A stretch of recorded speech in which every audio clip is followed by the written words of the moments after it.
अस्सलाम वालेकुम व्यूवर्स, हमारे चैनल पर खुश आमदीद। रात के तकरीबन 12 बज रहे थे। पूरा घर उस वक्त गहरी खामोशी में डूबा हुआ था। हर तरफ अंधेरे का राज था। सब घर वाले सुकून की नींद सो रहे थे। सिर्फ वो एक वजूद था जो पूरे घर में पागलों की तरह चक्कर काट रहा था। और अगर कोमल उसे रात के इस पहर इस हालत में घूमता हुआ देख लेती तो जरूर चिल्ला चिल्ला कर पूरे घर को इकट्ठा कर लेती। वो हद से ज्यादा डरपोक लड़की थी। सुल्तान इसी वजह से उसका बहुत मजाक बनाता था। उसने बहुत ही आहिस्तगी से बैरूनी हिस्से का दरवाजा खोला। दरवाजे ने थोड़ी सी आवाज पैदा की, मगर एक बार फिर से खामोशी छा गई। उसने डरते डरते पीछे पलट कर देखा। वहां पर दूर दूर तक किसी का नामो निशान तक नहीं था। मैदान साफ दिखाई दे रहा था। इससे पहले कि वो बाहर कदम निकालती, सामने से आने वाली शख्सियत के साथ बुरी तरह से टकरा गई। उसे अपना सर घूमता हुआ महसूस हुआ, और फिर जब सामने खड़ी शख्सियत के चेहरे पर नजर पड़ी तो उसके रहे सहे औसान भी खता हो गए। उसका दिमाग में सुल्तान की बातें घूमने लगीं कि अगर इस बार हम तुम्हारी वजह से पकड़े गए तो हम तुम्हें नहीं छोड़ेंगे, बल्कि हम साफ मुकर जाएंगे कि हमारा इस प्लान से किसी किस्म का कोई नाता ही नहीं है। वो सारी पार्टी बाहर खड़ी उसका इंतजार कर रही थी। तैमूर दुरानी उस वक्त उसके सामने खड़ा था। माथे पर बल पड़े, आंखें नींद की वजह से लाल और चेहरे पर गुस्से के तासुरात। वो तो उसे देखकर वैसे ही खौफजदा हो जाती थी, मगर अब जो सूरत हाल थी उसे ठंड में भी पसीने आने लगे थे। रात के इस पहर यहाँ पर क्या कर रही हो? रूबदार आवाज में सवाल पूछा गया। इससे पहले कि वो कोई बहाना बनाती, तैमूर ने उसकी बाजू दबोची। उसकी आंखों में देखते हुए गुस्से से कहा, मुझसे झूठ बोलने की जरूरत नहीं है। साफ साफ बताओ कहाँ जा रही थी? वो उसकी तैयारी देख चुका था। मैं यूं ही लॉन में चहलकदमी करने के लिए जा रही थी, उसने भी लहजे में जवाब दिया। उसके साथ ही अपनी घनी पलकें झुका दी। तैमूर काफी देर तक गौर से उसके चेहरे को देखता रहा। और जो पिछली गली में तुम्हारा पूरा टोला खड़ा है, क्या वो भी लॉन में चहलकदमी करने के लिए जा रहा था? उसका वजूद अब डर के मारे कांपने लगा था। मैंने तुम्हें कितनी बार कहा है कि इस तरह की हरकतों से बाज आ जाओ। मुझे तुम्हारे जैसी लड़कियां पसंद नहीं है। कितनी बार तुम्हें समझाऊं कि तुम एक शरीफ घराने से ताल्लुक रखती हो, और शरीफ लड़कियों के चाल ऐसे नहीं होते। अभी और इसी वक्त सुल्तान को कॉल मिलाओ और उसे यहाँ पर बुलाओ। ये आप क्या कह रहे हैं? अगर आपको कोई सजा देनी है तो आप मुझे दे दें, लेकिन प्लीज उनका प्लान खराब ना करें। जो तुम्हें कह रहा हूं वो करो। अभी और इसी वक्त उन सब नलायकों को यहाँ पर बुलाओ, वरना पिछली गली यहाँ से दूर नहीं है। मैं खुद जाऊंगा और इस बार घर के सब बड़े अफराद को भी जगाऊंगा। तुम लोगों ने खुद को कुछ ज्यादा ही फन्ने खान समझने लगे हो। मगर मैं उन्हें क्या कहकर बुलाऊं? तुमने जो भी कहना है कहो। तुम्हारे पास सिर्फ और सिर्फ 5 मिनट हैं। ये कहकर वो सामने ही सोफे पर जाकर बैठ गया। मगर बैठने से पहले उसने लाउंज की लाइट्स भी ऑन कर दी थी। उसकी हालत देखकर एक बार फिर से तैमूर के अंदर गुस्से का वबाल उठने लगा था। और वो उस वक्त काले रंग की लॉन्ग फ्रॉक में मलबूस थी। उसके बाल खुले हुए थे और कमर पर बिखरे हुए थे, जबकि उसकी आंखों में काजल की लाइनें उसकी आंखों को मजीद पुरकशिश और कातलाना बना रही थी। उसने बेसाख्ता निगाहें चुराईं। फिलहाल वो उस पर कोई हक नहीं रखता था। अभी उन लोगों के निकाह में एक हफ्ता बाकी था। उसने खुद को समझाने की कोशिश की। अभी तक तुमने कॉल नहीं की? उसने देखा कि वो अपनी जगह पर खामोशी से बुत बनी खड़ी थी। उसकी बात सुनकर वो जल्दी से होश की दुनिया में आई। जी मैं कॉल कर रही हूँ, ये कहकर उसने मोबाइल निकाला और नंबर डायल करने लगी। सुल्तान की आवाज उभरी, तुम कहाँ पर हो? कहीं ऐसा तो नहीं कि फिर से कोई गड़बड़ कर दी है? देखो मैं तुम्हें बता रहा हूँ, इस बारे में अगर तुमने मुझे इस तैमूर दुरानी के हत्थे चढ़ाया ना, तो मुझसे बुरा कोई भी नहीं होगा। वो तैमूर से 5 साल छोटा था और एफएससी का स्टूडेंट था। वो इससे भी तकरीबन 1 साल छोटा था। तैमूर के सामने वो उसे भाई कहकर पुकारता था, मगर अब उसकी गैर मौजूदगी में वो उसका नाम ले रहा था, और वो भी बेफिक्र अंदाज में। ये सुनकर तैमूर के लबों पर एक फीकी सी मुस्कुराहट फैल गई। नहीं, वो यहाँ पर नहीं है। एक छोटा सा इशू हो गया है, प्लीज जल्दी से आओ। ये कहकर उसने रोने वाली आवाज निकाली। दूसरी तरफ सुल्तान परेशान हो गया। तुम ठीक तो हो? मैं बिल्कुल ठीक नहीं हूं, प्लीज तुम यहाँ पर आ जाओ। ये कहकर उसने जल्दी से कॉल काट दी और फिर चंद ही मिनटों के बाद सुल्तान उसी लाउंज में उन दोनों के सामने खड़ा था। उसने एक शिकायती नज़र अपनी कज़न पर डाली, जिसने एक बार फिर से उसे बेवकूफ़ बना दिया था। जिया उससे मुसलसल निगाहें फेर रही थी, जबकि तैमूर उन दोनों को खूनख्वार अंदाज में घूर रहा था। अब बाकी सब लोगों को भी यहाँ पर बुला लो। जिया और सुल्तान ने बेसाख्ता एक दूसरे को देखा। उन्हें तुम कॉल करोगी या मैं करूं? सुल्तान ने सवाल किया। तुम ही कॉल कर लो, कहीं ऐसा ना हो कि मेरी बात सुनकर वो शक में मुब्तला हो जाएं। जिया ने नजरें चुराते हुए कहा। थोड़ी देर के बाद वहां पर वो सारे कजन्स जमा थे। सब लोगों ने ही अपनी गर्दनें झुकाई हुई थी। जिया बार बार चोरी निगाह से तैमूर को देखती थी, जो इस वक्त किसी बेताज बादशाह की तरह सोफे पर टांग चढ़ाकर बैठा हुआ था। सुल्तान, तुम्हारे पेपर्स कब हो रहे हैं? अचानक ही उसने सुल्तान का नाम लिया तो वो बुरी तरह से बौखला गया। वो भाई, भाई नहीं, मेरा नाम कहकर मुझे पुकारो, बिल्कुल उसी तरह जिस तरह तुम जिया से मेरे बारे में बात कर रहे थे। तैमूर का लहजा काटदार था। वो बहुत ज्यादा शर्मिंदा हुआ। तो मुझे बताओ कि तुम्हारे एग्जाम कब हो रहे हैं? भाई, 1 महीने के बाद। और तुम कितनी बार एग्जाम देने वाले हो? भाई, ये तीसरी बार है। जरा सी शर्म होती है, जरा सी हया होती है, मगर तुम लोग क्या जानो कि वो क्या होती है। भाई, कॉन्सर्ट पर जाने का आइडिया मेरा नहीं था। कोमल ने अक्लमंदी का मुजाहरा करते हुए अपना ही पोल खोल दिया। सब लोगों ने उसकी तरफ हैरत और सदमे के मिले जुले तासुरात से देखा था। सब लोगों को ही उसकी ज़हनी हालत पर शक होने लगा था और दूसरी तरफ तैमूर का पारा सातवें आसमान को छूने लगा था।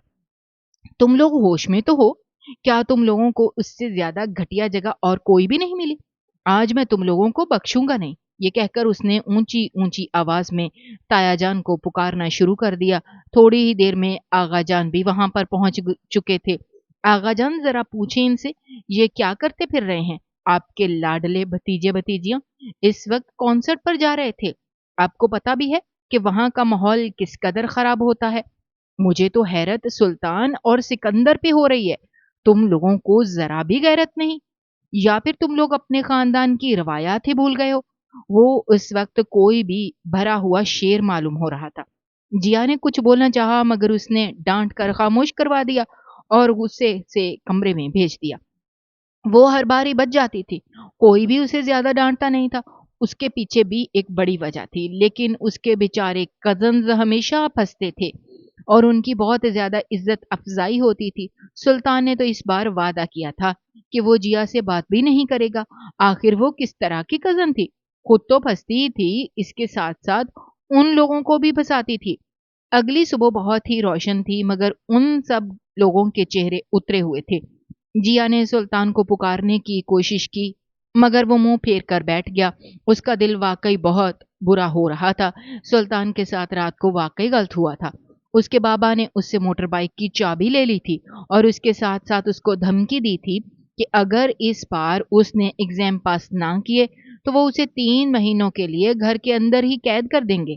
उसने कोमल से बात करना चाही तो वो भी उठकर चली गई। अब वो नाश्ते की टेबल पर अकेली बैठी हुई थी। सामने ही उसकी नानी अम्मा मौजूद थी, जो अपनी सारी तवज्जो नाश्ते पर मरकूज किए हुए थी। नानी अम्मा, मुझे बताएं, मेरी क्या गलती है? उसने मुंह बनाते हुए सवाल किया। तुम्हारी ये गलती है कि तुम हर बार इन नलायकों के साथ मिल जाती हो। मैंने तुम्हें कितनी बार समझाया है जिया, तैमूर को ये सब कुछ पसंद नहीं है। वो बाकी लोगों से बिल्कुल मुख्तलिफ है। उसे अच्छा नहीं लगता उसकी बीवी रातों को आवारागर्दी करने के लिए सड़कों पे निकले। उसे इस तरह की औरतों से शदीद नफरत है। तुम्हारे छोटे से दिमाग में ये बात कब पड़ेगी? उसकी अम्मी जान भी वहीं पर ही बैठी हुई थी। आमना बेगम भी फौरन से शुरू हो गई। मैंने इसे बहुत बार समझा कर देख लिया, मगर इसका दिमाग भी अपने बाप जैसा है। एक नंबर की ढीठ औरत है। अम्मी प्लीज, बाबा को बीच में ना लाएं, उसने एहतजाजन कहा। तो आमना बेगम गुस्से से वहां से उठकर चली गई। अब वो एक बार फिर से अपनी नानी जान की तरफ मतवज्जो हो गई थी। वो भी तो हद करते हैं, मुझ पे बहुत ज्यादा पाबंदियां लगाते हैं। वो जो भी पाबंदी लगाता है जायज होती है, बस तुम ये समझने के लिए तैयार ही नहीं हो। खैर, मेरा फिलहाल तुमसे बहस करने का कोई इरादा नहीं है। रशीदा बेगम ने उसे खामोश रहने का इशारा किया और एक बार फिर से नाश्ते की तरफ मतवज्जो हो गई, क्योंकि ये रोज की बहस बन चुकी थी। वो जिया को समझा समझा कर थक चुकी थी। مگر وہ لڑکی تھی کہ بات ہی نہیں سمجھتی تھی۔ انہیں ڈر تھا کہ کہیں ایسا نہ ہو کہ تیمور خود ہی اسے اپنے انداز میں سمجھانا شروع کر دے، اور اگر تیمور اسے سمجھاتا تو پھر شاید اسے یہ سب کچھ برداشت نہ ہوتا۔ شام کا وقت تھا، وہ لان میں بیٹھی ہوئی تھی اور ڈوبتے سورج کا نظارہ دیکھ رہی تھی جب اچانک ہی اسے تیمور کچھ لوگوں کے ساتھ گھر کی چار دیواری کے اندر داخل ہوتا ہوا دکھائی دیا۔ یقیناً وہ اس کے آفس کے کچھ جاننے والے تھے۔ تیمور نے ایک نظر اس پہ ڈالی اور پھر نظر انداز کرتا ہوا بیٹھک میں چلا گیا۔ اس کے ساتھ ہی اس نے ملازم کو اشارہ کر دیا تھا کہ وہ ان کے لیے لوازمات لے کر بیٹھک میں آ جائے۔ دراصل گھر میں آنے والے مردانہ مہمانوں کے سامنے کسی بھی عورت کو جانے کی اجازت نہیں تھی، یہاں تک کہ کسی نوکرانی کو بھی یہ اجازت نہیں تھی کہ وہ لوازمات لے کر بیٹھک میں جائے، اور یہ بات تیمور نے سب کو صاف انداز میں سمجھا دی تھی۔ اسے وہاں پر بیٹھے ہوئے تھوڑی سی دیر گزری تھی کہ اسے اپنی ساس جویریہ صاحبہ کی آواز سنائی دی جو اسے پکار رہی تھیں۔ وہ خوش ہو گئی کیونکہ جویریہ صاحبہ بہت کم اس سے بات چیت کرتی تھیں۔ بیٹا، میں اس وقت تھوڑی سی مصروف ہوں، میں نے شہریار کے لیے اس کی فیورٹ ڈش بنانی ہے، کل اس نے ٹرپ کے لیے نکلنا ہے اور مجھے بہت ٹائم لگ جائے گا۔ تم پلیز یہ چیزیں ٹیبل پر سجا کر بیٹھک میں لے جاؤ۔ امی جان، لیکن وہاں پہ سب مرد بیٹھے ہوئے ہیں، اس نے دھیمے انداز میں ہچکچاتے ہوئے کہا۔ تو کیا ہوگا، وہ سارے اپنے ہی تو ہیں، اور ویسے بھی تیمور کے دوست ہیں، شادی کے بعد بھی تو ان سے ملاقات ہوگی، اور تمہیں گھبرانے کی ضرورت نہیں ہے، وہ سب تمہارے بھائیوں جیسے ہیں۔ انہوں نے فوراً سے اسے تسلی دی اور اس کے ساتھ ساتھ ٹیبل پر لوازمات سجانے لگیں۔ ملازم جو کہ دروازے پہ کھڑا تھا حیرت سے اپنی بڑی بیگم صاحبہ کو دیکھنے لگا۔ اس نے کچھ بولنا چاہا مگر جویریہ بیگم نے انہیں آنکھیں دکھا کر خاموش کروا دیا تو وہ چپ چاپ سائڈ پر ہو کر باہر نکل گیا۔ اسے پتا چل گیا تھا کہ اب اس کی بیگم صاحبہ پھر سے کوئی فساد برپا کرنے کے بارے میں سوچ رہی ہیں۔ اسے تیمور صاحب سے بات کرنے کی اجازت ہی نہیں ملی کیونکہ تیمور نے اسے دیکھ کر ہاتھوں سے اشارہ کر دیا تھا، یعنی فی الحال وہ اسے کسی قسم کی بات نہیں کرنا چاہتا تھا۔ اس کی بہت ہی امپورٹنٹ بزنس ڈیل تھی جس کے سلسلے میں وہ بڑے بڑے بزنس مین سے گفتگو کر رہا تھا۔ اچانک ہی کمرے کا دروازہ کھلا اور وہ لوازمات کی ٹرالی لیے کمرے کے اندر داخل ہوئی۔ یہ دیکھ کر تیمور کا پارا ہائی ہو گیا۔ اس نے سوچا بھی نہیں تھا کہ وہ لڑکی کبھی اس طرح کی حرکت کرے گی۔ اس کا بس نہیں چل رہا تھا کہ وہ اسے اٹھا کر کسی ایسی جگہ پر پھینکے جہاں سے اس کی واپسی ناممکن ہو جائے۔ اس نے وہ ٹرالی کمرے کے بیچ جا کر کھڑی کی۔ اس سے پہلے کہ وہ اٹھا کر سب کو لوازمات پیش کرتی، تیمور غصے سے اپنی جگہ پر اٹھ کھڑا ہوا۔ تم یہاں پر کیا کر رہی ہو؟ اس نے کاٹدار لہجے میں پوچھا۔ میں نے تمہیں کہا تھا کہ تم اپنے کمرے سے باہر نہ نکلنا۔ ایک بار پھر سے وہ خود پر کنٹرول کھونے لگا تھا۔ اس کی یہ حالت دیکھ کر وہ خوف سے تھر تھر کانپنے لگی۔ اس سے پہلے کہ وہ مزید کچھ کہتی، تیمور نے اسے آنکھوں کے اشارے سے باہر نکلنے کا کہا۔ اس کی آنکھیں اس وقت لال انگارہ ہو گئی تھیں۔ وہ چپ چاپ کمرے سے باہر نکل گئی۔ اب اس کا رخ کچن کی طرف تھا۔ اس نے دیکھا کہ جویریہ صاحبہ وہاں پر موجود نہیں تھی۔ اس کی امی جان بھی نانی کے ساتھ اسپتال گئی تھیں۔ دراصل پچھلے کچھ دنوں سے رات کے وقت اس کی نانی کی سانس بند ہونے لگتی تھی اور ان کی حالت دن بدن بگڑتی چلی جا رہی تھی، اس لیے آمنہ بیگم ضد کر کے رشیدہ بیگم صاحبہ کو اپنے ساتھ لے کر چلی گئیں۔ وہ گھر میں اکیلی تھی کیونکہ سلطان اکیڈمی پڑھنے کے لیے گیا تھا۔ کومل اپنی ایک سہیلی کے گھر ٹی پارٹی پر گئی تھی۔ سکندر کرکٹ کھیلنے کے لیے گراؤنڈ میں گیا تھا۔ وشما اور ہانیہ اپنے گھر پر موجود تھیں۔ آج وہ ان کے گھر آئی ہی نہیں تھی۔ یہی سوچ سوچ کر اس کی روح کانپ رہی تھی کہ پتہ نہیں تیمور اس کے ساتھ کیسا سلوک کرے گا۔ اسے وہاں پر کھڑے ہوئے تقریباً 5 منٹ گزرے ہوں گے کہ تیمور کچن کے اندر داخل ہوا، اس کی بازو پکڑی اور اسے زور سے دیوار سے لگاتے ہوئے کہا، یہ کیا بدتمیزی تھی؟ وہ حلق کے بل دھاڑا تھا۔ اس نے خوف سے اپنی آنکھیں بند کر لی۔ آنسو موتیوں کی طرح ٹوٹ کر اس کی آنکھوں سے گرنے لگے۔ چند آنسو اس کے گالوں پر جا کر رک گئے، مگر تیمور کو تو جیسے اب اس چیز سے کوئی فرق ہی نہیں پڑ رہا تھا۔ تم سوچ بھی سکتی ہو تم نے کتنی بڑی غلطی کی ہے؟ وہ میرے بزنس پارٹنر تھے جن سے میں ڈیل کرنے والا تھا، اور آج کا دن بہت ہی امپورٹنٹ تھا، مگر تم نے وہ ڈیل خراب کر دی۔ میں نے تمہیں منع کیا تھا کہ تم باہر کے مردوں کے سامنے نمائش نہیں کرو گی۔ اس کا یہ مطلب نہیں تھا کہ تم گھر میں آنے والے مردوں کے سامنے اپنا آپ ظاہر کرنا شروع کر دو۔ آخر تم نے یہ کارنامہ کیا سوچ کر انجام دیا؟ मुझे बताओ, क्या तुम्हें अपनी इज्जत जरा भी प्यारी नहीं? कल को जब मैं तुम्हारा तारुफ उन लोगों से अपनी बीवी की सूरत में करवाऊंगा, तो वो लोग मेरा कितना मजाक बनाएंगे। तुम्हें अंदाजा भी है इसका? दिमाग इस वक्त काम ही नहीं कर रहा था। उसे डर था कि वो उसके साथ कुछ गलत ना कर बैठे। उसने एक झटके से उसे पीछे की तरफ धक्का दिया। वो जोर से शेल्फ के साथ जा लगी। वो दर्द से कराहने लगी। तैमूर उसे उसी हालत में छोड़कर एक बार फिर वहां से जा चुका था, और वो वहीं जमीन पर बैठ गई और फूट फूट कर रोने लग गई। और उसने सोच भी कैसे लिया था कि जवेरिया साहिबा उसके साथ अच्छा सलूक कर सकती हैं। वो तो हमेशा से इसी मौके की तलाश में रहती थी कि किसी तरह उन दोनों माँ बेटी को नीचा दिखा सके। वो नहीं जानती थी कि इससे रोते हुए कितनी देर गुजर गई। सुल्तान, जो कि एकेडमी से सीधा घर वापस आया, जब उसने किचन से आने वाली सिसकियों की आवाजें सुनी तो इसके दिल को कुछ हुआ। जो भी था, वो लड़की उसे अपने दिल के बहुत करीब महसूस होती थी। वो उसको पसंद करता था, उसे अपनी छोटी बहन ही समझता था। तुम्हें क्या हुआ है? वो घुटनों के बल उसके करीब बैठा। उसने प्यार से उसके बाल समेटे। तैमूर ये सारा मंजर अपनी आंखों से देख रहा था।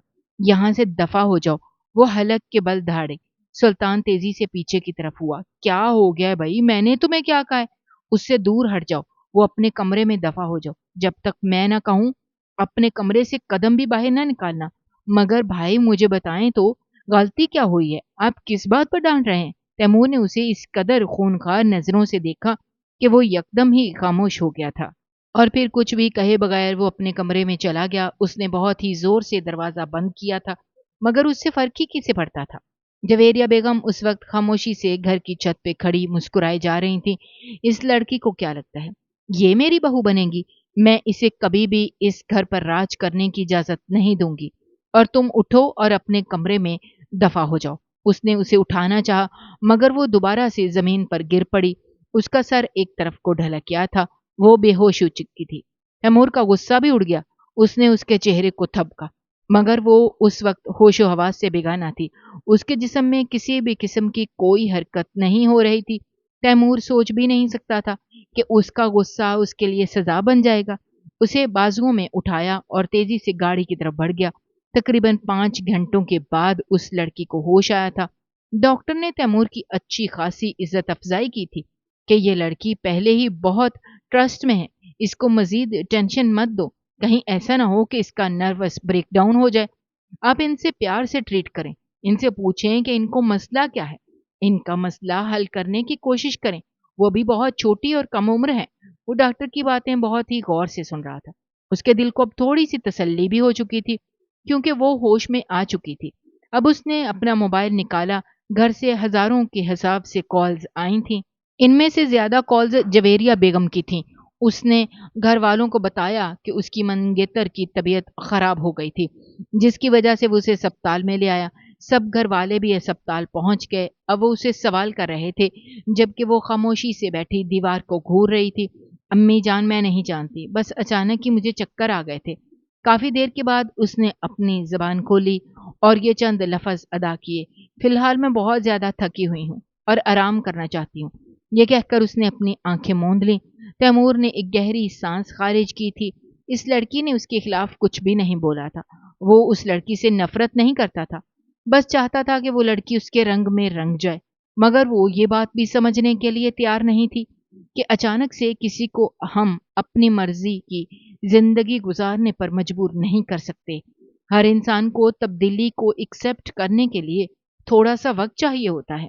चेंज को एकदम से एक्सेप्ट करना हर इंसान के लिए बहुत मुश्किल होता है। और जिस तरह की जिंदगी वो पीछे गुजार कर आई थी, उसके बाद तो तैमूर को वाकई उसे चंद सालों का वक्त देना चाहिए था। मैंने फैसला कर लिया है, बस इस हफ्ते अपनी बेटी का निकाह कर लूंगी। नानी जान ने प्यार से जिया के गालों को खींचते हुए कहा। उनकी बात सुनकर वो धीमे से अंदाज में मुस्कुरा दी, जबकि अंदर से उसका दिल किसी सूखे पत्ते की तरह लर्ज रहा था। तैमूर जैसे इंसान के साथ जिंदगी गुजारना कोई आसान काम नहीं था। ये वो अच्छे तरीके से जानती थी। क्या सारी जिंदगी वो उसे इसी तरह नफरत करता रहेगा? क्या वो उसे उसकी जरा सी गलती की इतनी बड़ी सजा देता रहेगा? ये सोच सोच कर उसका दिमाग दर्द से फट रहा था। रात का वक्त था। वो अपने कमरे में सोने के लिए जाने ही लगा था कि जिया ने उसे पुकारा। आप मुझसे नफरत करते हैं, اس کے باوجود آپ مجھ سے شادی کیوں کر رہے ہیں؟ تم اس کا جواب اچھے طریقے سے جانتی ہو۔ یہ کہہ کر وہ اس کے پہلو سے ہو کر نکلنے ہی لگا تھا کہ وہ اس کے سامنے جا کر کھڑی ہو گئی۔ میں اس کا جواب نہیں جانتی، اسی وجہ سے آپ سے پوچھنے کے لیے آئی ہوں۔ ٹھیک ہے، تو پھر میں تمہیں بتا دیتا ہوں، یہ شادی صرف اور صرف آغا جان کی وجہ سے کر رہا ہوں، ورنہ مجھے تمہاری ذات میں کوئی دلچسپی نہیں ہے۔ اب تمہیں اپنا جواب مل گیا ہوگا، اس نے کاٹدار لہجے میں کہا، اور پھر وہاں سے ہوتا ہوا اپنے کمرے میں چلا گیا۔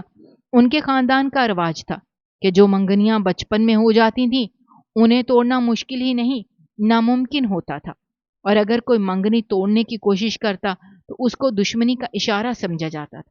آمنہ بیگم تو اپنی جند جان اپنے بھائیوں پر قربان کرنے کے لیے تیار تھی، وہ کیسے اپنے بھائیوں کے خلاف جا سکتی تھی؟ اور جہاں تک جیا کا سوال تھا تو انہوں نے اپنی بیٹی کو بھی سمجھا دیا تھا۔ کافی دیر تک وہ خاموشی سے اسی جگہ پر کھڑی رہی۔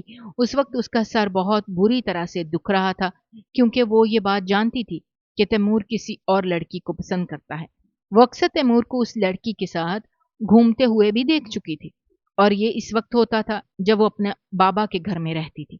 مگر پھر ایک ایسا حادثہ پیش آیا جس سے اس کی زندگی مکمل طور پر تبدیل ہو گئی۔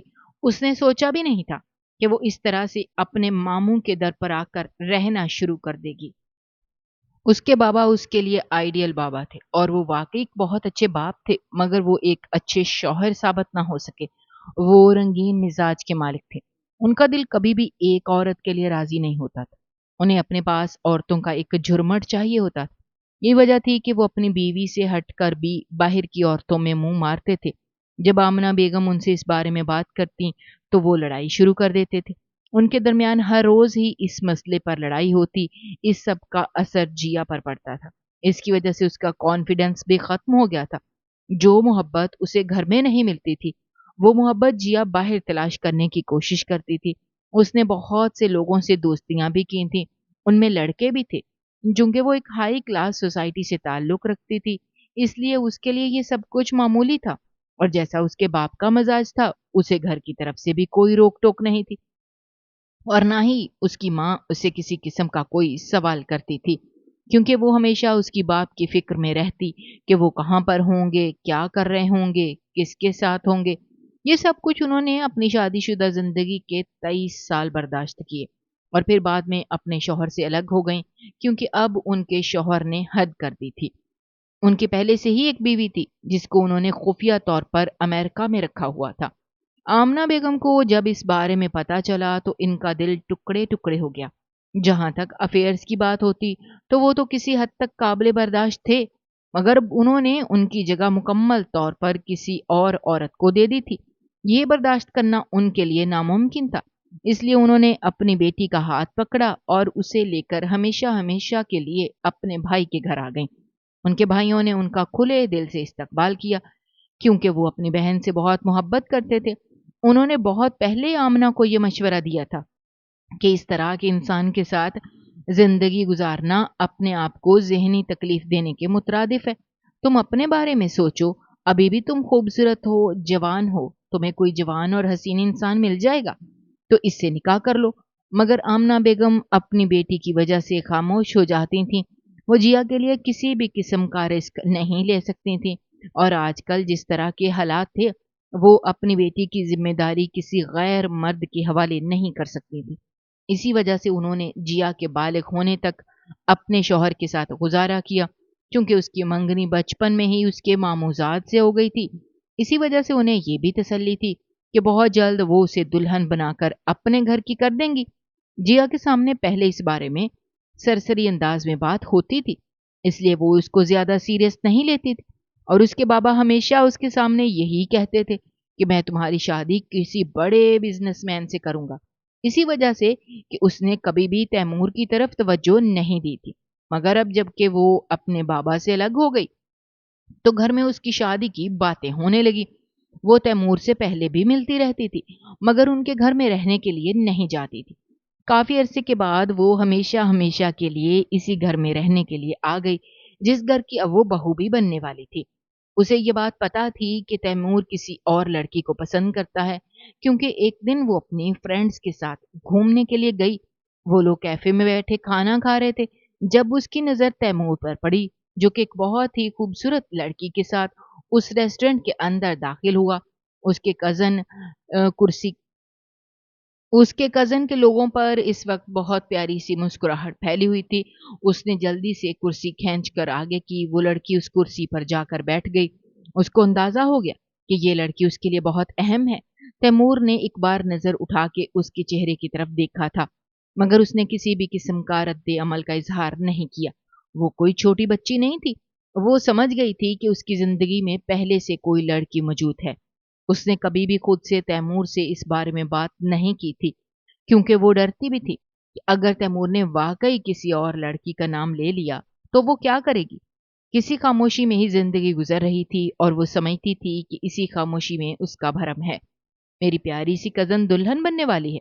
शाम का वक़्त था, वो सेहन में बैठी हुई थी, जब सुल्तान एक बार फिर से उसके साथ ही कुर्सी पर बैठ गया। यहाँ से जाओ, उसने निगाहें चुराते हुए कहा। तैमूर ने उसे सख्ती से मना किया था कि वो सुल्तान से बात ना करे, और वो हैरान हो रही थी कि आखिर उसे सुल्तान के साथ क्या मसला है। वो तो एक बहुत ही अच्छा इंसान था। वो उसे अपने भाई जैसा समझती थी। मैं जानता हूँ कि तुम मुझसे नाराज़ हो, क्योंकि उस दिन मैंने तुम्हारी साइड नहीं ली। मुझे तैमूर भाई को सबक सिखाना चाहिए था, मगर मैं खामोशी से अपने कमरे में चला गया। लेकिन तुम फ़िक्र मत करो, आज के बाद मैं इस तरह की कोई भी हरकत नहीं करूँगा। आज के बाद मैं तुम्हारे लिए डट कर खड़ा रहूँगा और उस वक़्त तक तुम्हारे सामने से नहीं हटूँगा, जब तक खतरा ना टल जाए। उसने ड्रामाई अंदाज में कहा। मैं इस वक़्त थोड़ी देर के लिए अकेली बैठना चाहती हूँ, किसी से भी कोई बात नहीं करना चाहती। उसने अब की बार अपनी निगाहें झुका दी थीं। उसकी आँखों में आंसू आ गए थे।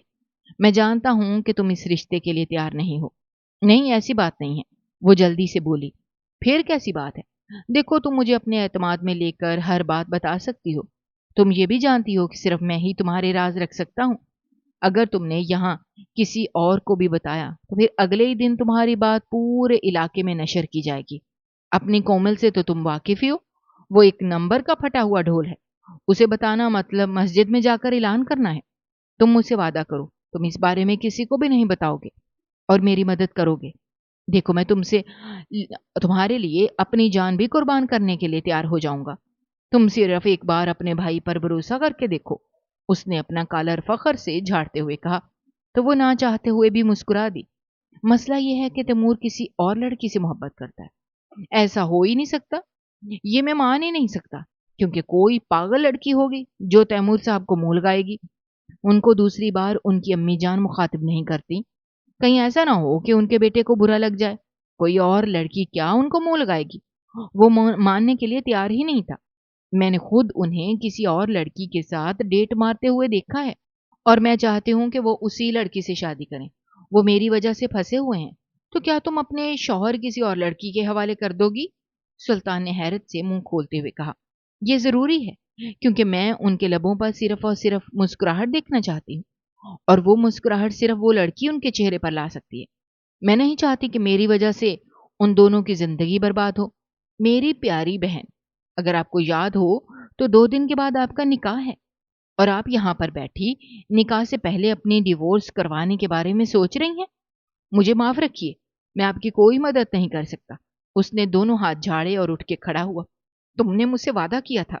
तुमने बस तैमूर भाई का पीछा करना है और उस लड़की के साथ उनकी थोड़ी सी तस्वीरें कैप्चर करनी है। मैं वो सारी तस्वीरें आगा जान को दिखाऊंगी। उसके बाद वो खुद ही उन दोनों का निकाह करवा देंगे, क्योंकि इसके अलावा हमारे पास दूसरा कोई रास्ता नहीं है। मैंने दुनिया में बहुत से बेवकूफ लोग देखे हैं, लेकिन तुम्हारे मुकाबले में कोई भी नहीं है। तुम दुनिया की सबसे बड़ी बेवकूफ औरत हो। तुमने मुझे जो समझना है समझो। ठीक है, मैं तुम्हारी मदद करने के लिए तैयार हूँ, लेकिन उसके बदले मुझे 20,000 चाहिए होंगे। मेरा ट्रिप जा रहा है, और उसके लिए तुम आगा जान से परमिशन भी लेकर दोगी, क्योंकि वो तुम्हारी बात मानते हैं। ठीक है, मैं तुम्हारी सारी बातें मान लूंगी। तुम्हें जो कुछ कहा है तुम वो करो। वो दोनों बातों में इस कदर मसरूफ थे कि उन्हें पता ही नहीं चला कब तैमूर साहब वहां पर आ गए। सुल्तान जैसे ही पलटा, अपनी जगह पर उछल पड़ा। बेसाख्ता अपने दिल पर हाथ रखते हुए बोला, क्या करते हैं भाई? एक छोटा सा दिल है, अगर वो भी धड़कना रुक गया तो जिंदगी की रंगीनियां खत्म हो जाएंगी। अभी मैंने इस कायनात में देखा ही क्या है? तुमने जो कुछ देख लिया है तुम्हारे लिए उतना ही काफी है। यहां से जाओ, मुझे इससे कुछ बात करनी है। आपका हुक्म सर, आंखों पर। یہ کہہ کر وہ وہاں سے چلا گیا، لیکن جانے سے پہلے تیمور صاحب کو نقل اتارنا نہیں بھولا تھا۔ جیا نے بڑی مشکل سے اپنی مسکراہٹ پر قابو پایا۔ 2 دن کے بعد ہم لوگوں کا نکاح ہے۔ تیمور کی بات سن کر اس نے اپنی گردن جھکا دی۔ اگر آپ یہ شادی نہیں کرنا چاہتے تو اپنی غلط فہمی اپنے تک محدود رکھو، یہی اچھا ہے۔ یہ غلط فہمی نہیں ہے، میں جانتی ہوں کہ تم میرے بارے میں کچھ بھی نہیں جانتی، اور اس طرح کی باتیں کر کے مجھے غصہ نہ دلایا کرو۔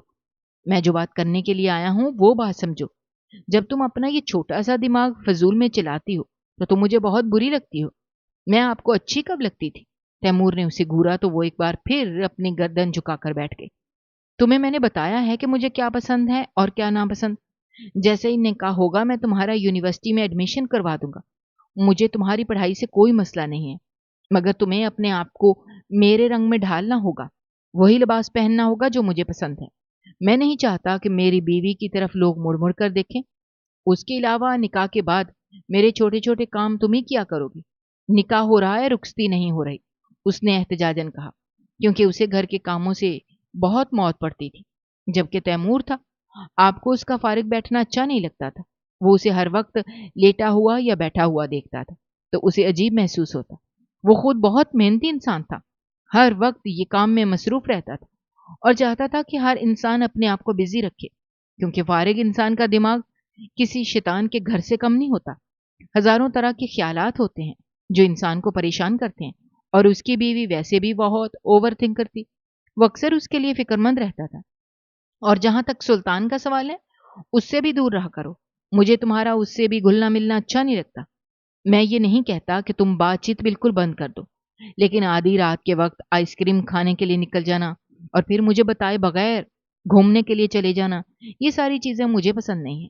آئندہ اگر میں نے کبھی تمہیں باہر دیکھ لیا اور تم نے مجھے اس بارے میں بتایا نہ ہوا تو پھر مجھ سے برا کوئی نہیں ہوگا۔ آپ سے برا ویسے بھی کوئی نہیں ہے، میں جانتا ہوں، مگر پھر بھی تمہیں خبردار کرنا میرا فرض ہے۔ یہ کہہ کر وہ چلا گیا۔ 2 دن کے بعد ان کا نکاح تھا۔ وہ اس کے نام ہو چکی تھی۔ اس کے ہاتھوں میں اس وقت تیمور کے نام کی مہندی لگی ہوئی تھی، جسے وہ بے چینی سے دیکھ رہی تھی۔ میں نے اس لڑکی کے ساتھ بہت بڑی زیادتی کر دی ہے۔ اس کی آنکھوں میں آنسو آ گئے۔ جب اس لڑکی کو پتا چلے گا کہ تیمور کی کسی اور سے شادی ہو گئی ہے، تب اس کے دل پر کیا بیتے گی؟ یہ ساری باتیں وہ اپنے پاس بیٹھے سلطان سے کر رہی تھی، جبکہ وہ اپنا سر ایک بار پھر سے پیٹنے لگا۔ تم اپنے بارے میں سوچو لڑکی، زیادتی تو تمہارے ساتھ بھی ہو رہی ہے۔ سلطان، ہم دونوں تیمور اور ان کی گرل فرینڈ کو ملوا دیں گے، اس نے اپنی آنکھیں صاف کرتے ہوئے مضبوط لہجے میں کہا۔ جس طرح کی آپ کوششیں کر رہی ہیں، اگر وہ لڑکی نہ بھی ہوئی تب بھی ہم کوئی لڑکی نکلوا کر تیمور صاحب کو اس کے ساتھ سیٹ کر دیں گے، وہ جلے ہوئے انداز میں بولا تھا۔ مگر یہاں پر سنی کون رہا تھا؟ وہ تو اپنے خیالوں میں کھوئی ہوئی تھی۔ دن تیزی سے گزرتے چلے جا رہے تھے۔ وہ ایک بار پھر سے اپنی زندگی میں مگن ہو گئی تھی۔ وہ سدا کی لاپرواہ تھی، جو بھی کام کرتی تھی الٹا ہو جاتا تھا۔ ہر روز کچن سے برتن ٹوٹنے کی آواز سنائی دیتی۔ تیمور بے ساختہ اپنے کانوں میں انگلی دیتا، کیونکہ یہ کام اس کی بیوی کے علاوہ اور کوئی بھی نہیں کر سکتا تھا۔ جویریہ صاحبہ بول بول کر تھک جاتی تھیں، مگر ان کو بھی کوئی خاطر میں نہیں لاتا تھا۔ انہوں نے اپنے چاہتے ہوئے بھی اس لڑکی کو بہو کے روپ میں قبول کر ہی لیا تھا، کیونکہ ان کے لاکھ اختلاف کے باوجود بھی اس لڑکی کی شادی تیمور سے ہو گئی تھی۔ جہاں تک طلاق کا سوال تھا تو وہ خود اس کے سخت خلاف تھیں۔ ان کی اپنی بھی ایک بیٹی تھی۔ وہ جانتی تھیں کہ جو کچھ وہ دوسروں کی بیٹی کے ساتھ کریں گی، وہی سب کچھ ان کی اپنی بیٹی کے ساتھ بھی ہوگا۔ کچھ اسی سوچ نے انہیں تبدیل کر دیا تھا۔ اب وہ اکثر ہی جیا کے ساتھ کچن میں کھڑی نظر آتی تھی۔ وہ اسے ڈانٹتی بہت زیادہ تھی، کیونکہ جیا ہمیشہ ہی کھانا خراب کر دیتی تھی۔ کبھی نمک تیز ہو جاتا تو کبھی وہ مرچیں ڈالنا ہی بھول جاتی۔ آمنہ بیگم رشیدہ صاحبہ اپنے بھائی کے ساتھ عمرہ کرنے کے لیے چلی گئی تھیں۔ گھر میں اس وقت بہت ہی کم لوگ تھے۔ موسم بہت خوشگوار تھا۔ آسمان پر کالے بادل چھائے ہوئے تھے۔ یہ دیکھ کر جیا کے لبوں پر مسکراہٹ پھیل گئی۔ امی جان، میں تھوڑی دیر کے لیے باہر چلی جاؤں؟ دیکھیں تو کتنی پیاری ہوا چل رہی ہے۔ وہ جویریہ صاحبہ کے ساتھ کچن میں موجود تھی اور پکوڑے بنا رہی تھی۔ یہ بھی کوئی پوچھنے کی بات ہے؟ جاؤ، اپنا ہی گھر ہے، کھل کر انجوائے کرو۔ میں بھی جوانی میں تمہاری طرح تھی۔ بارش مجھے بھی بہت پسند تھی۔ انہیں اپنی جوانی کے دن یاد آ گئے۔ جویریہ سامان ان کے حوالے کر کے بارش میں بھیگنے لگی۔ اس سے غلطی یہ ہو گئی کہ اس نے آس پاس نظر نہیں دوڑائی تھی۔ مالی بھی تھوڑے فاصلے پہ کھڑا تھا۔ تھوڑی ہی دیر میں وہ بارش میں थी, उसके कपड़े उसके जिस्म के साथ चिपक गए थे। माली वहां पर नया आया था और वो एक नौजवान शख्स था। तैमूर थोड़ी देर पहले ही घर वापस आया था और उनको सलाम किए बगैर कमरे में चला गया। बरसती बारिश को देखकर खुद को रोक ना पाया और खिड़की में खड़ा हो गया। जबकि उसकी नजर बारिश में भीगती जिया पर पड़ी, उसका बदन गुस्से के मारे जलने लगा। लंबे लंबे ढक भरता वो उसके पास पहुंचा और उसे एक झटके से अपनी जानिब खींचा। वो उसके सीने से जा लगी। माली, जो कि थोड़े ही फासले पर खड़ा था, खौफजदा होकर अंदर भाग गया, क्योंकि उसे भी अपनी गलती का एहसास हो गया था। क्या तुम्हें अपनी इज्जत जरा भी प्यारी नहीं है? वो खूनखार लहजे में बोला। मैं आपकी बात समझी नहीं, उसने कांपती हुई आवाज में जवाब दिया। मैं सोच भी नहीं सकता तुम इस कदर घटिया लड़की होगी। अगर मैं तुम्हारी तरफ नहीं देखता तो इसका ये मतलब नहीं है कि तुम दूसरे मर्दों को अपनी जानिब मतवज्जो करना शुरू कर दो। वो पहले से बहुत गुस्से में था। उसकी मीटिंग बहुत खराब हुई थी और गुस्से में उसे समझ नहीं लगती थी कि वो क्या बोल रहा है। अभी भी वो कुछ भी सोचे समझे बगैर बकवास कर रहा था। उसने बेयकीनी से मुंह खोल दिया। उसे तैमूर से इस बात की उम्मीद नहीं थी। तैमूर उसे खींचता हुआ अपने कमरे में ले गया और जोर से बेड पे झटक दिया। मैं जानती हूँ कि ये सारा ड्रामा आप उस लड़की को हासिल करने के लिए कर रहे हैं। अगर आप उसको हासिल करना चाहते हैं तो आप ऐसे ही बता दें, मैं आगा जान से खुद ही बात कर लूंगी। लेकिन खुदा के लिए मेरे किरदार की धज्जियां मत बनाएं। मैं आपके कदमों में गिरने के लिए तैयार हूं। ये कहकर वो फूट फूट कर रोने लगी, जबकि तैमूर गुस्से को छोड़कर हैरत और बेयकीनी की कैफियत लिए उसके चेहरे को देखने लगा। ये तुम क्या कह रही हो? होश में तो हो? कैसी किस लड़की की बात कर रही हो? उसी लड़की की बात कर रही हूं जिसके साथ आप डेट मारते हैं, जिस लड़की से आप मोहब्बत करते हैं। तुम वाकई में पागल हो गई हो। मैं पागल नहीं हुई, बल्कि मुझे हकीकत का पता चल गया है और अब उसी हकीकत के बारे में मैं आगाजान को बताऊंगी। ये कहकर उसने मोबाइल निकाला जहां पर उसकी कुछ तस्वीरें थीं। वो उसी लड़की के साथ बैठा हुआ था। ये तस्वीरें तुम्हारे पास कहाँ से आईं? आपको इस बारे में जानने की जरूरत नहीं है। मुझे हर चीज के बारे में जानने की जरूरत है। मुझे बताओ कि ये तस्वीरें तुम्हारे पास कहाँ से आईं और तुम्हें किस बेवकूफ ने ये बताया कि मैं इस लड़की से मोहब्बत करता हूँ। अगर मैं तुम्हें कुछ कहता हूँ तो वो तुम्हारी बेहतरी के लिए कहता हूँ। तुम नादान हो, कमअकल हो। तुम्हें समझाता हूँ। मैं ये भी जानता हूँ कि मेरे समझाने का अंदाज थोड़ा सा मुख्तलिफ है, मगर इसका ये मतलब नहीं कि मैं तुमसे नफरत करता हूँ या मुझे तुम्हारी जात से कोई दिलचस्पी नहीं। तो फिर ये लड़की कौन है? उसने रोते हुए पूछा। या मेरे अल्लाह, मुझे सब्र अजीम अता फरमा। ये लड़की मुझसे उम्र में 10 साल बड़ी है और मेरी बिजनेस पार्टनर है। उसके कुछ मसले मसाइल चल रहे थे जिसकी वजह से ये मेरे साथ कांटेक्ट में थी और हम इसी सिलसिले में मीटिंग करते थे। मैं तो सोच भी नहीं सकता था कि तुम इस हद तक मुझ पर नजर रखे हुए हो। वो अपना माथा बेचैनी से मसलते हुए बोला। मुझे आप पर यकीन नहीं है, क्योंकि ये सब कुछ मुझे सुल्तान ने बताया है।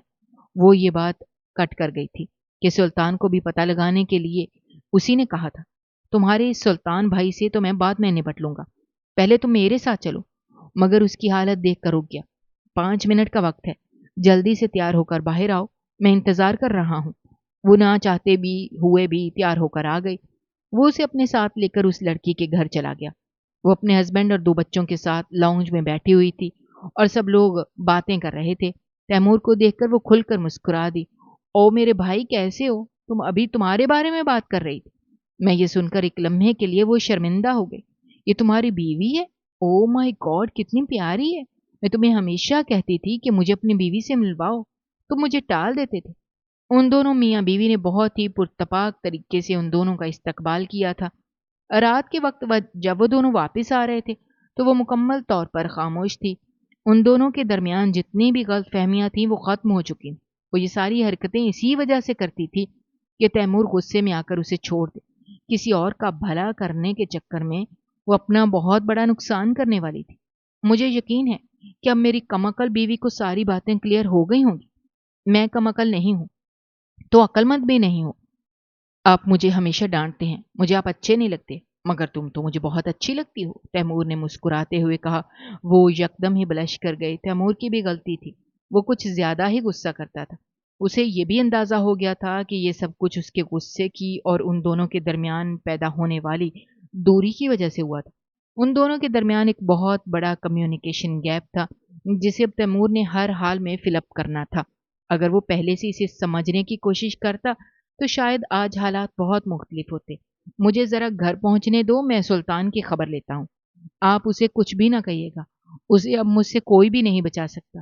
یہ کہہ کر اس نے گاڑی کی سپیڈ بڑھا دی، جبکہ وہ اس کے چہرے کو دیکھتا رہ گئی۔ سلطان جو کہ آرام سے اپنے بیڈ پہ لیٹا اس عمر میں بھی موٹو پتلو دیکھ رہا تھا، وہ سوچ بھی نہیں سکتا تھا کہ کتنی بڑی مصیبت اس کے سر پہ سوار ہونے والی ہے۔ اگر آپ کو ہماری کہانیاں پسند آ رہی ہیں تو ہمارے چینل کو سبسکرائب کیجیے، ویڈیوز پر کمنٹ کیجیے اور شیئر کیجیے۔ شکریہ۔